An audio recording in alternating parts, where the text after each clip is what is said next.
دارالعلوم خادم صفی میں درس حدیث کا یہ پروگرام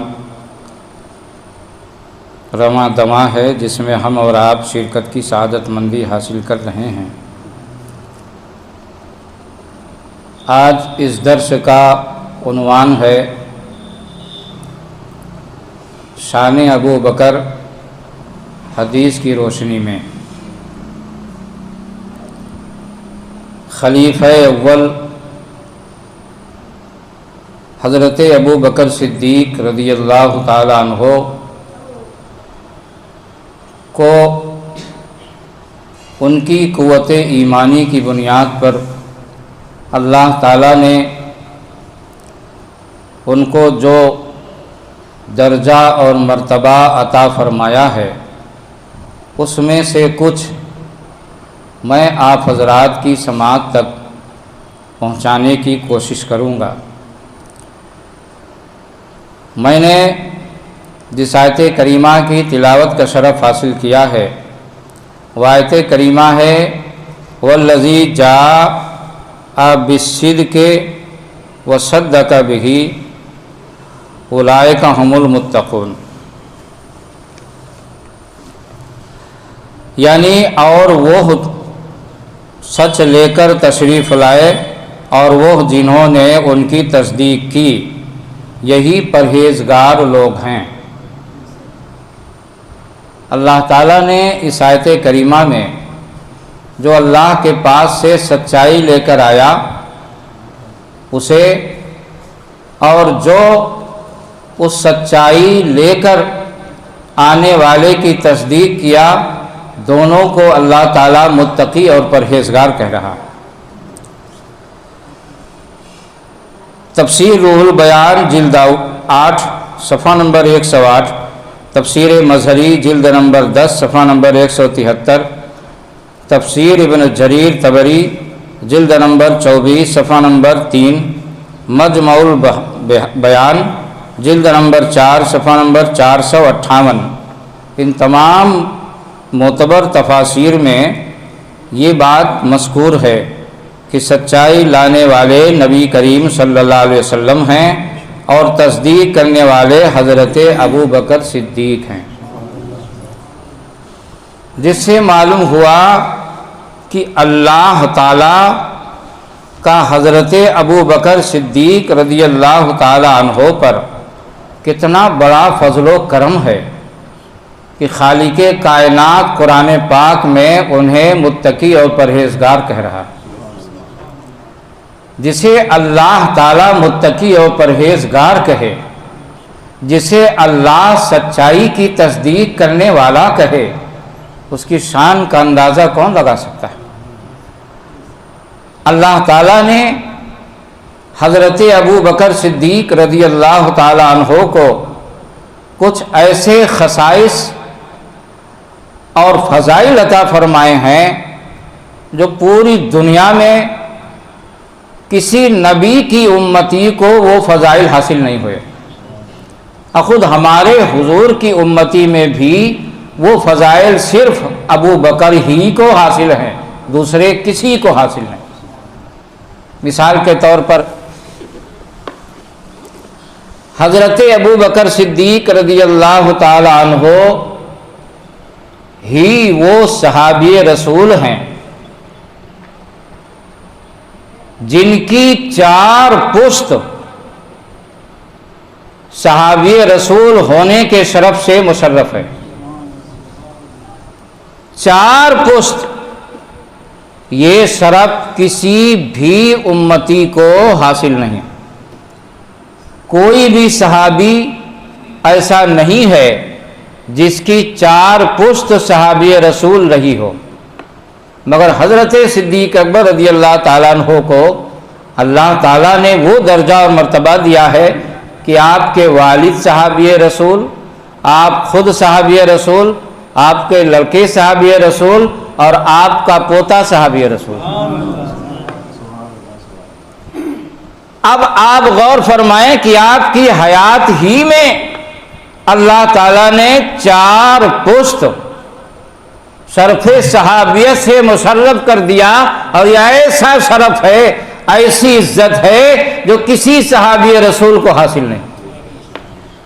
دوسرا شرف اللہ تعالیٰ نے جو حضرت صدیق اکبر رضی اللہ تعالیٰ عنہ کو عطا فرمایا ہے، بخشا ہے، وہ شرف یہ ہے کہ تمام صحابہ کی صحابیت حدیث سے ثابت ہے، ابو بکر کی صحابیت قرآن سے ثابت ہے۔ اذ یقول لصاحبہ لا تحزن، جب محبوب نے اپنے صحابی سے کہا مت ڈرو، ان اللہ معنا، بے شک اللہ ہمارے ساتھ۔ وہ غار میں جب ہجرت کی رات سفر کرے تو غار میں گئے تھے حضور، تو اس موقع پر حضرت ابو بکر رضی اللہ تعالیٰ اپنی جان سے نہیں ڈر رہے تھے، یہ کہ غار میں کہیں دشمن نہ آ جائے، ہمارے حضور کو تکلیف نہ پہنچا جائے۔ اس موقع پر حضور صلی اللہ علیہ وسلم نے جو جملہ فرمایا تھا، اللہ تعالیٰ نے قرآن میں نقل کر دیا، کیونکہ اللہ قرآن میں نقل نہ کرتا تو ابو بکر کی صحابیت حدیث سے ثابت ہوتی، اور اللہ نے نقل کر دیا تو قرآن سے ثابت ہو گئی۔ صحابی، صاحب، نبی کا ساتھی حضرت ابو بکر کو حدیث میں بھی کہا گیا اور قرآن میں بھی کہا گیا۔ آپ غور فرمائیں، اور حضرت ابو بکر رضی اللہ تعالیٰ عنہ کو کیسے کیسے خصائص سے اللہ تعالیٰ نے نوازا ہے کہ اب میں ایک حدیث شریف یہاں پر بیان کروں جس سے آپ کو اندازہ ہوگا کہ اللہ رسول کے بارگاہ میں حضرت ابو بکر صدیق کا کیا درجہ و مرتبہ ہے۔ ایک خصوصیت آپ کو یہ بھی حاصل ہے کہ تمام صحابہ میں حضور صلی اللہ علیہ وسلم کے سب سے پہلے جانشین ابو بکر بنے، اور یہ شرف کسی صحابی کو حاصل نہیں، ابو بکر کو حاصل ہے کہ وہ نبی کے پہلے جانشین بنے۔ اعلی حضرت امام اہل سنت علیہ الرحمہ نے فتاوی رضویہ قدیم کی 9ویں جلد میں ایک حدیث شریف نقل کی، اور بڑی پیاری حدیث ہے، ایمان کو جلا دینے والی، تازگی دینے والی حدیث۔ آپ حضرات ملاحظہ فرمائیں کہ رسول اکرم صلی اللہ علیہ وسلم نے ایک بار صحابہ سے کہا کہ چلو تالاب میں نہا کے آتے ہیں۔ معلوم ہے تالاب میں نہانا کوئی عیب کی بات نہیں، اگر تالاب کا پانی صاف پاک ہے تو تالاب میں ہمارے حضور نے بھی غسل کیا ہے، کنواں کے پانی سے بھی غسل کیا، تالاب کے پانی سے بھی غسل کیا، مختلف طریقے رہے ہیں۔ چلو تالاب میں نہا کے آتے ہیں، تو حضور صلی اللہ علیہ وسلم اپنے چند صحابہ کے ساتھ، جس میں حضرت ابو بکر صدیق بھی تھے، تالاب میں نہانے گئے۔ جب تالاب میں داخل ہوئے تو حضور صلی اللہ علیہ وسلم نے فرمایا کہ بھائی جس کو جس سے دوستی ہو سب اپنے اپنے دوست کی طرف تیر جائیں۔ معلوم ہوا کہ تالاب میں نہاتے وقت کچھ تیر لینا بھی سنت ہے، اور تیرنا سیکھنا چاہیے، یہ ایسا فن ہے کہ نہ جانے کب اس کی ضرورت پڑ جائے۔ تو حضور صلی اللہ علیہ وسلم نے فرمایا کہ سب اپنے اپنے دوستوں کی طرف، یعنی جس کو جس سے دوستی ہو وہ اس کی طرف تیر جائے۔ تو صحابہ میں جس کو، بھائی ظاہر سی بات ہے ہر آدمی کا کہ دل کا لگاؤ کسی نہ کسی کی طرف زیادہ ہوتا ہے، تو صحابہ میں جس کو جس سے دوستی تھی، دلی قلبی لگاؤ تھا، وہ اس کی طرف تیر گیا۔ حدیث شریف میں ہے کہ بقیہ رسول اللہ صلی اللہ علیہ وسلم و ابو بکر، سب تیر گئے، نہ ابو بکر کسی کی طرف تیرے نہ رسول اللہ کسی کی طرف تیرے، دونوں کھڑے ہیں۔ باقی جس کو جس سے دوستی تھی اپنے اپنے دوستوں کی طرف تیر گئے۔ اس کے بعد ابو بکر اور حضور صلی اللہ علیہ وسلم بچے۔ پھر جب سب تیر گئے تو حضور صلی اللہ علیہ وسلم پانی میں تیر کے اور تیرتے ہوئے ابو بکر کے پاس آئے اور سینے سے لگا لیا اور فرمایا کیوں لوگوں سب اپنے اپنے دوستوں کی طرف تیر گئے، میں بھی اپنے دوست کی طرف تیر گیا، سب اپنے اپنے دوستوں کی طرف تیر گئے، میں بھی اپنے دوست کی طرف تیر گیا۔ اب آپ اندازہ لگائیں حضرت ابو بکر صدیق رضی اللہ تعالیٰ عنہ، یہ خصوصیت جسے اللہ نوازے اسے ملتی ہے۔ اب آپ اسی سے اندازہ لگائیں کہ اللہ کی بارگاہ میں تو ان کا درجہ یہ ہے کہ اللہ انہیں پرہیزگار کہہ رہا ہے، اور ایک جگہ قرآن میں ان کو اتقا کہا ہے۔ اتقا کے معنی بہت بڑا پرہیزگار، بہت بڑا پرہیزگار، ایک جگہ تو صرف پرہیزگار اور ایک جگہ بہت بڑا پرہیزگار، اور بارگاہ رسالت میں ان کے درجے اور مرتبے کا یہ عالم ہے۔ حضور صلی اللہ علیہ وسلم کی خدمت اقدس میں اب سنیے حدیث شریف، ایک حدیث اور سناتا ہوں جس کو امام بخاری رحمۃ اللہ علیہ نے بخاری شریف میں روایت کیا ہے۔ اللہ کے رسول صلی اللہ علیہ وسلم کی بارگاہ میں عرض کی گئی کہ حضور آپ کے نزدیک سب سے زیادہ چہیتا اور محبوب کون ہے؟ صحابہ اس طرح کے سوالات کرتے تھے، آپ کی بارگاہ میں سب سے زیادہ چہیتا اور محبوب کون ہے؟ حضور نے فرمایا عائشہ۔ میرے نزدیک سب سے زیادہ، اور یہ محبت اپنی طرف سے نہیں، حضور نے جس کو جو درجہ مرتبہ دیا ہے وہ خدا کی طرف سے دیا ہے، ورنہ سیرت کی کتابوں میں یہ بات ملے گی کہ ازواج مطہرات میں جتنی بیویاں تھیں سب اعلیٰ درجے کی خوبصورت تھیں، لہذا کسی کے ذہن میں یہ بات نہ آئے کہ حضرت عائشہ صدیقہ ہو سکتا ہے بہت زیادہ خوبصورت رہی ہوں، بہت زیادہ یہ رہی ہوں، ایسا کچھ نہیں ہے۔ ازواج مطہرات میں بھی جس کو جو درجہ ملا وہ خدا کی طرف سے ملا۔ حضور نے فرمایا کہ میرے نزدیک سب سے زیادہ محبوب عائشہ ہے۔ راوی نے کہا من الرجال، من الرجال۔ حضور ہم تو مردوں کے بارے میں پوچھنا چاہتے ہیں، ہم حضور یہ جاننا چاہتے ہیں کہ مردوں میں آپ کی بارگاہ میں سب سے زیادہ چہیتا کون ہے؟ حضور مردوں میں آپ سب سے زیادہ کس سے محبت کرتے ہیں؟ قال ابوہا۔ حضور صلی اللہ علیہ وسلم نے ارشاد فرمایا عورتوں میں تو سب سے زیادہ عائشہ کو چاہتا ہوں اور مردوں میں سب سے زیادہ اس کے باپ کو چاہتا ہوں، مردوں میں سب سے زیادہ اس کے باپ ابو بکر کو چاہتا ہوں۔ یہ حدیث امام بخاری نے بخاری شریف جلد اول صفحہ نمبر 517 پر روایت کیا ہے۔ بخاری کے 517 جلد اول پر یہ حدیث شریف حضرت ابو درداء رضی اللہ تعالیٰ سے روایت ہے کہ رسول اکرم صلی اللہ علیہ وسلم نے فرمایا جب لوگوں نے میری بات کو جھٹلایا، اب سنیے، عاشق معشوق کی تعریف کرے، اس میں کوئی حیرت کی بات نہیں، جو جس کو چاہتا ہے اس کی تعریف کرتا ہی ہے، جس پر جو عاشق ہوتا ہے اس کی تعریف کرتا ہے۔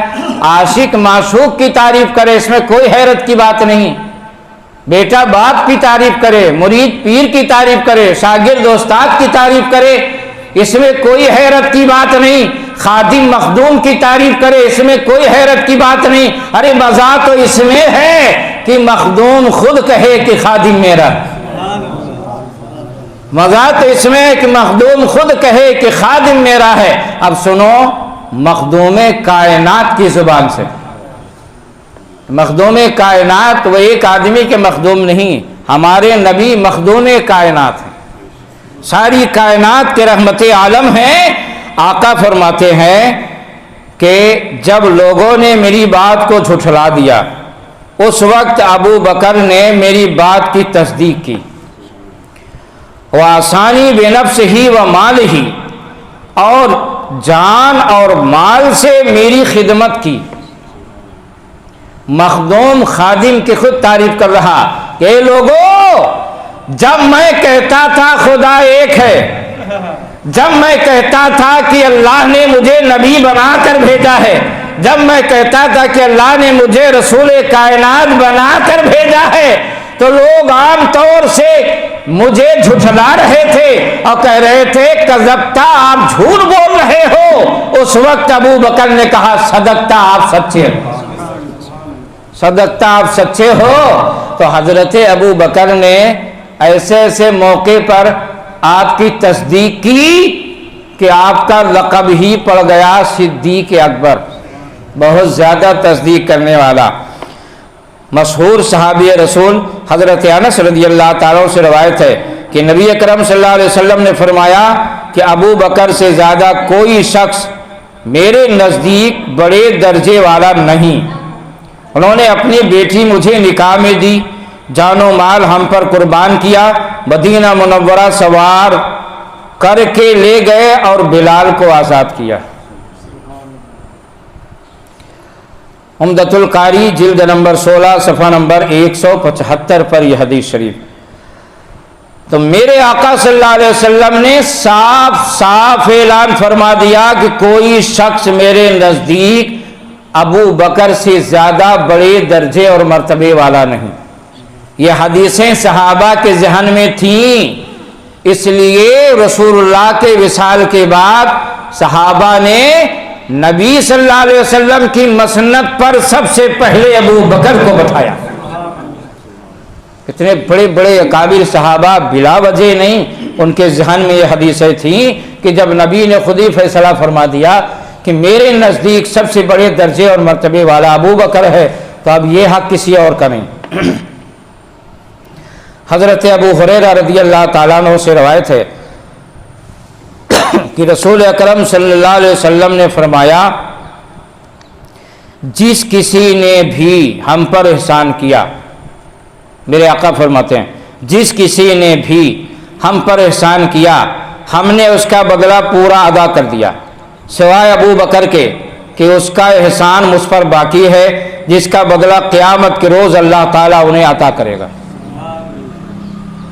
جملے پہ غور کرو مسلمانوں، یہ رحمت عالم کہہ رہے ہیں ابو بکر کا احسان دنیا میں میں نہیں چکا سکا، اس نے جو مجھ پر اور اسلام پر احسان کیا ہے اپنی جان اور مال سے اس کا بدلہ اللہ تعالیٰ قیامت کے دن چکائے گا۔ یہ حدیث ترمذی شریف جلد 2 صفحہ نمبر 207 پر ہے۔ حضرت عبداللہ ابن عمر رضی اللہ تعالیٰ عنہ سے روایت ہے کہ نبی کریم صلی اللہ علیہ وسلم نے حضرت ابو بکر صدیق رضی اللہ تعالیٰ عنہ سے فرمایا انت صاحبی علی الحوض و صاحبی فی الغار، تو حوض کوثر پہ بھی میرا ساتھی ہے اور غار ثور میں بھی میرا ساتھی رہا۔ مطلب یہ ہے کہ تم جس طرح دنیا میں میرے ساتھی ہو اسی طرح آخرت میں بھی حوض کوثر پہ میرے ساتھی رہو گے۔ ترمذی شریف جلد 2 صفحہ نمبر 208۔ سرکار دو عالم صلی اللہ علیہ وسلم نے اپنے رفیق اور اپنے ساتھی حضرت ابو بکر صدیق رضی اللہ تعالیٰ عنہ سے فرمایا اما انکا یا ابا بکرن اول من يدخل الجنہ۔ یہ سب تو حدیثیں جو بیان کے میں نے یہ دنیا میں جو حضور نے فرمایا، مگر اب چند حدیثیں حضرت ابو بکر کی آخرت میں کیا اہمیت ہے، ان کا درجہ اور مرتبہ آخرت میں کیا ہے، یہ امام الانبیاء کی زبانی سنیے۔ میرے آقا فرماتے ہیں اے ابو بکر تم وہ شخص ہو جو میری امت میں سب سے پہلے جنت میں داخل ہوگے۔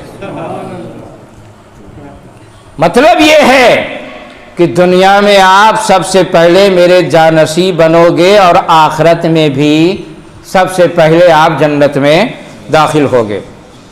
ابو داؤد شریف جلد 2 صفحہ نمبر 292 پر یہ حدیث شریف۔ حضرت انس بن مالک رضی اللہ تعالیٰ سے روایت ہے کہ غار ثور میں حضور صلی اللہ علیہ وسلم نے حضرت ابو بکر صدیق رضی اللہ تعالیٰ عنہ کے لیے یہ دعا فرمائی۔ کیا فرمائی؟ اللہم اجعل ابا بکر معی فی درجتی یوم القیامہ۔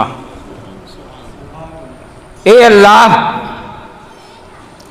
ابو بکر کو قیامت کے روز جس درجے میں میں رہوں اس درجے میں رکھنا۔ مطلب یہ ہے کہ جس طرح یہ دنیا میں غار میں بھی میرے ساتھ اور مزار میں بھی میرے ساتھ، اسی طرح جنت میں بھی میرے درجے میں ابو بکر کو رکھنا۔ اللہ تعالیٰ نے آپ کی طرف وہی فرمائی کہ اے حبیب تمہاری یہ دعا قبول ہو گئی۔ ابو نعیم جلد اول صفحہ نمبر 33۔ اب سنیے مولائے کائنات شیر خدا علی ابن ابی طالب رضی اللہ تعالی عنہ وارضاہ عنہ کا فیصلہ کہ خود اہل بیت حضرت ابو بکر صدیق رضی اللہ تعالیٰ عنہ کے بارے میں کیا عقیدہ اور کیا خیال رکھتے تھے۔ مولا کائنات شیر خدا حضرت علی ابن ابی طالب رضی اللہ تعالیٰ عنہ سے روایت ہے، وہ کہتے ہیں کہ نبی اکرم صلی اللہ علیہ وسلم نے فرمایا کہ اگر ابو بکر کے ایمان کا ساری زمین والوں کے ایمان کے ساتھ وزن کیا جائے، یہ کون روایت کر رہا ہے؟ یہ مولائے کائنات روایت کر رہے ہیں، یہ شیر خدا روایت کر رہے ہیں کہ اگر ابو بکر کے ایمان کا ساری زمین والوں کے ایمان کے ساتھ وزن کیا جائے تو ابو بکر کا ایمان سب سے بھاری ہو جائے، ابو بکر کا ایمان سب سے وزنی ہو جائے۔ نور الابصار صفحہ نمبر 20۔ اور سنیے کتنی پیاری حدیث ہے کہ امام جلال الدین سیوطی رحمۃ اللہ علیہ جو اپنے دور کے مجدد تھے، جیسے پچھلی صدی 14ویں صدی کے مجدد اعلیٰ حضرت گزرے ہیں، اسی طرح امام جلال الدین سیوطی رحمۃ اللہ علیہ بھی اپنی صدی کے مجدد تھے، اور اعلیٰ حضرت کی طرح انہوں نے بھی بہت ساری کتابیں لکھی ہیں، تفسیر میں، حدیث میں، فقہ میں۔ تو حدیث شریف میں ان کی کئی کتابیں ہیں، ایک کتاب جامع صغیر ہے، تو اس میں روایت کرتے ہیں کہ رسول اکرم صلی اللہ علیہ وسلم نے ارشاد فرمایا ابو بکر منی وانا منہ، ابو بکر منی وانا منہ، ابو بکر مجھ سے ہے میں ابو بکر سے۔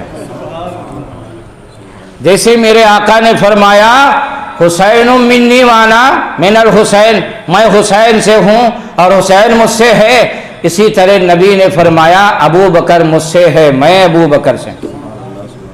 اور یہ جملہ اس کے لیے بولا جاتا ہے جس سے آدمی کو بہت زیادہ محبت ہو جائے۔ اس حدیث کو امام جلال الدین سیوطی رحمۃ اللہ علیہ نے اپنی مشہور کتاب جامع صغیر جلد اول صفحہ نمبر 6 پر، اور مشہور محدث حضرت علامہ مولا علی قاری رحمۃ اللہ علیہ نے مرقات شرح مشکات جلد اول صفحہ نمبر 287 پر درج کیا ہے، اور حدیث کی مشہور کتاب مسند الفردوس میں بھی یہ حدیث شریف ہے۔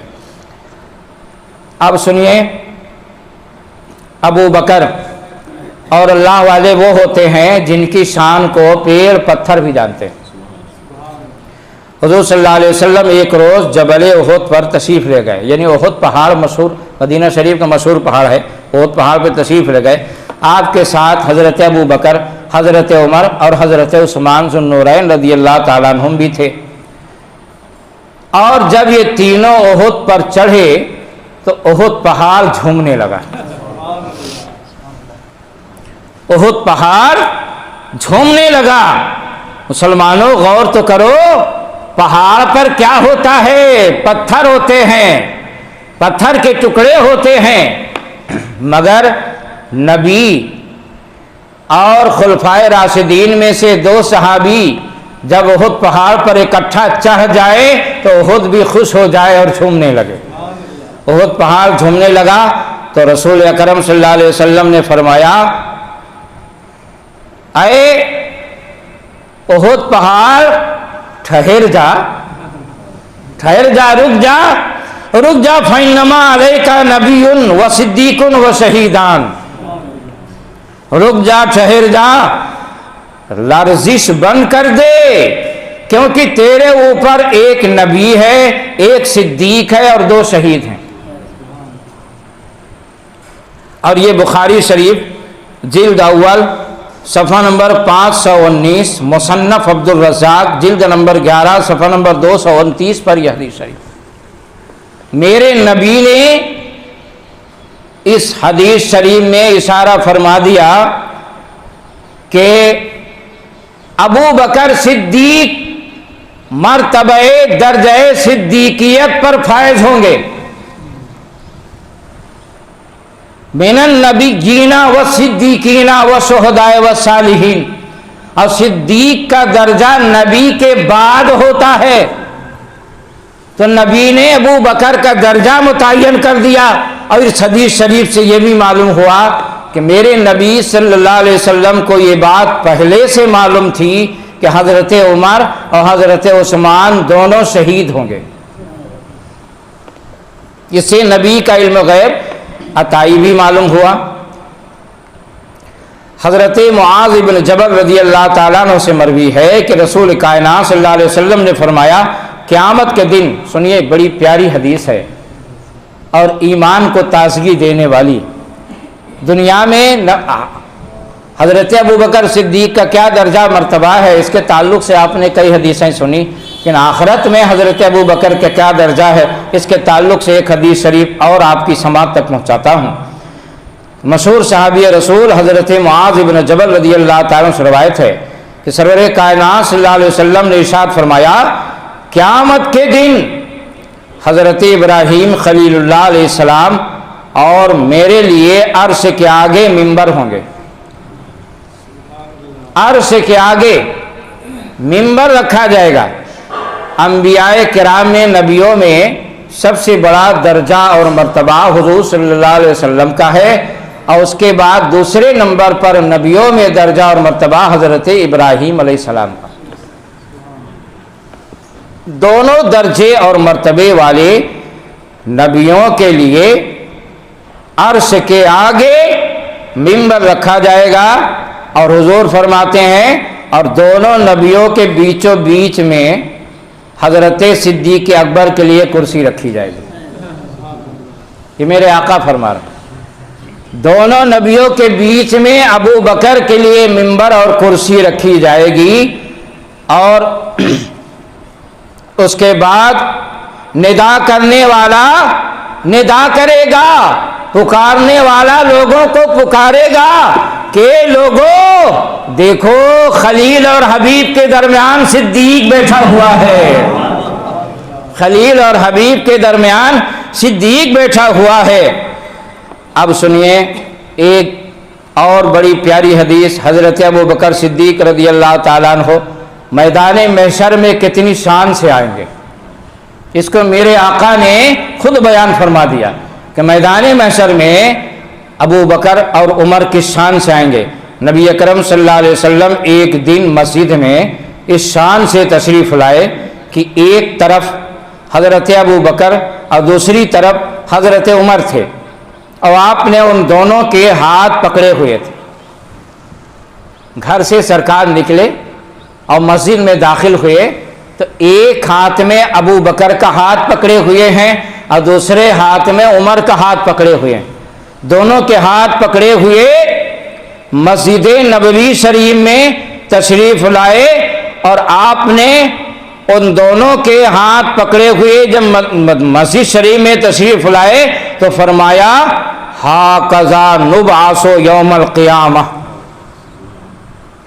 ہاکذا نبعث یوم القیامہ، او لوگو دیکھ لو تینوں قیامت کے روز اسی طرح اٹھائے جائیں گے۔ تینوں قیامت کے دن معلوم ہوا میرے آقا جب میدان محشر میں جائیں گے تو دائیں ہاتھ میں ابو بکر کا ہاتھ ہوگا، بائیں ہاتھ میں عمر کا ہاتھ ہوگا۔ جس طرح یہ دنیا میں نبی کے ساتھ مزار میں ہیں، اسی طرح میدان محشر میں نبی کے ساتھ ہوں گے، اور ان کا ہاتھ نبی کے ہاتھ میں ہوگا۔ یہ حدیث شریف ترمذی کے حوالے سے مشکات شریف صفحہ نمبر 560 پر ہے۔ اب سنیے، میرے آقا صلی اللہ علیہ وسلم فرماتے ہیں، حضرت ابو سعید خدری رضی اللہ عنہ روایت ہے کہ نبی اکرم صلی اللہ علیہ وسلم نے فرمایا کہ اگر میں اپنے رب کے سوا کسی کو خلیل بناتا، خلیل کے معنی گہرا دوست، جس سے سب سے زیادہ محبت کی جائے، اللہ اس کا مستحق ہے کہ اس سے سب سے زیادہ محبت کی جائے، کیونکہ سب سے زیادہ بندے پر اللہ کا حق ہے۔ تو میرے آقا فرماتے ہیں کہ اگر میں اپنے رب کے سوا کسی کو خلیل بناتا تو ابو بکر کو بناتا، لیکن ان سے اسلامی اخوت و مودت ہے۔ اس کے آگے میرے آقا فرماتے ہیں مسجد کے تمام دروازے بند کر دیے جائیں۔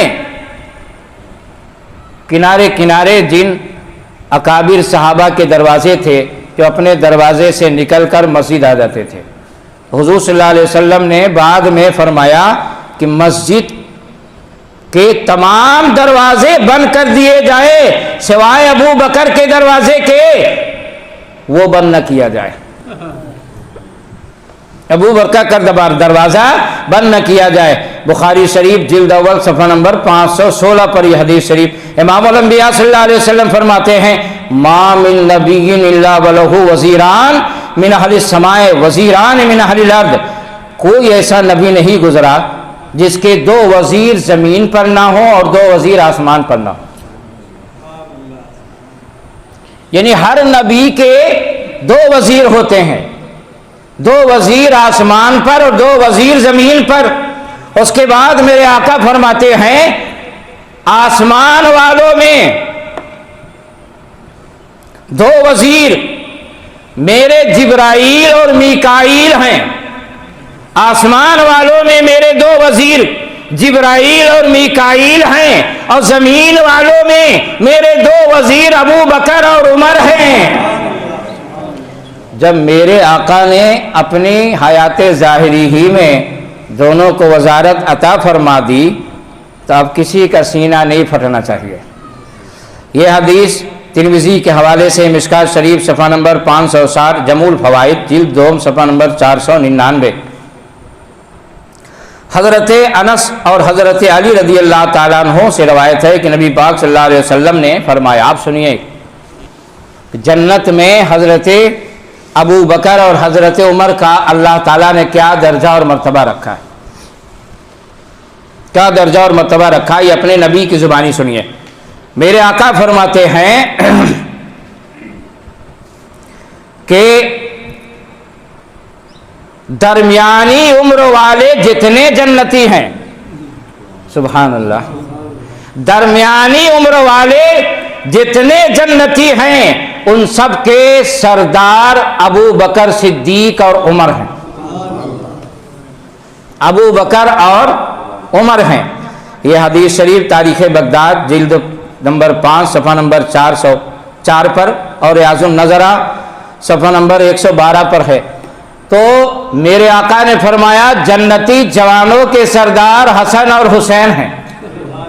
آپ فرماتے ہیں کہ درمیانی عمر والے، یعنی جنت میں تو سبھی جوان ہوں گے، جنت میں کوئی بوڑھا ہوگا نہیں، مطلب یہ ہے کہ دنیا میں جو جوانی کی حالت میں شہید ہوئے یا انتقال کیے اور جنت گئے ان کے سردار حسنین کریمین ہیں، اور درمیانی عمر والے جو دنیا میں انتقال کیے یا شہید ہوئے ان کے سردار ابو بکر صدیق اور عمر ہیں، اور اس سرداری میں کوئی دقت نہیں ہے، کیونکہ آپ دیکھتے ہیں کہ ایک شہر میں کئی حاکم ہوتے ہیں مگر سب الگ الگ حیثیت سے، ایس پی سٹی ہے تو الگ حیثیت سے، ڈی ایم ہے تو الگ حیثیت سے، مجسٹریٹ ہے تو الگ حیثیت سے، سرداری اور حکومت بہت سارے حکام کو ملتی ہے مگر الگ الگ حیثیت سے۔